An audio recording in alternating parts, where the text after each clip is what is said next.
Back in May, I said I'd update you. Well, here it is. I'm in a weird limbo. In May, my PSA rose to 0.4, which wasn't big enough for a scan, so it's decided to wait another 2 months and take the bloods again. If it gets to 0.5, they will do what's called a PSMA scan. Now, this scan was only made available and to limited hospitals on the NHS from August 2019.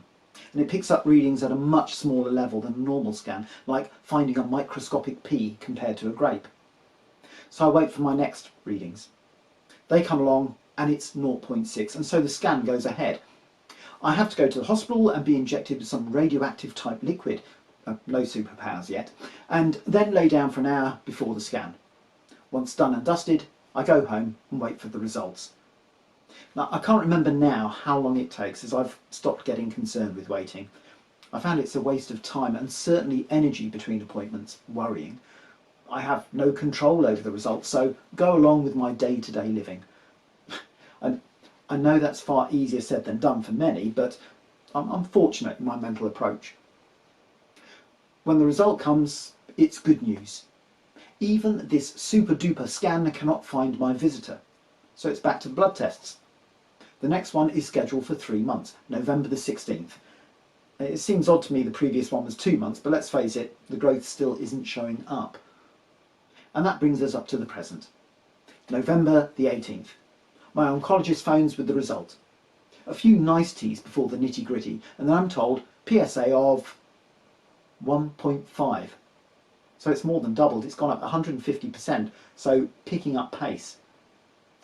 We're now going to have to do another PSMA scan, hopefully before Christmas. Again, it may not show up as it's such a small level, but they're now being stringently cautious.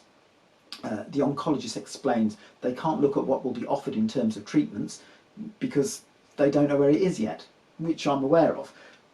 You can hear the gentle treading on eggshells at the other end of the phone. I realise some may be far more delicate with such news, but after over 6 years my resolve isn't shaken, and I know I'm in the best possible hands. He intends to take another blood test just before the scan to get an idea of the acceleration rate. But the outcome is the same. Nothing can actually be done until a scan can show where Carmel has set up camp. So it's limbo time. But I'm happy because my limbo is always like a Caribbean carnival. Too much fun to be had. So with that in mind, I'm off to juggle my coconuts. I'll update you soon.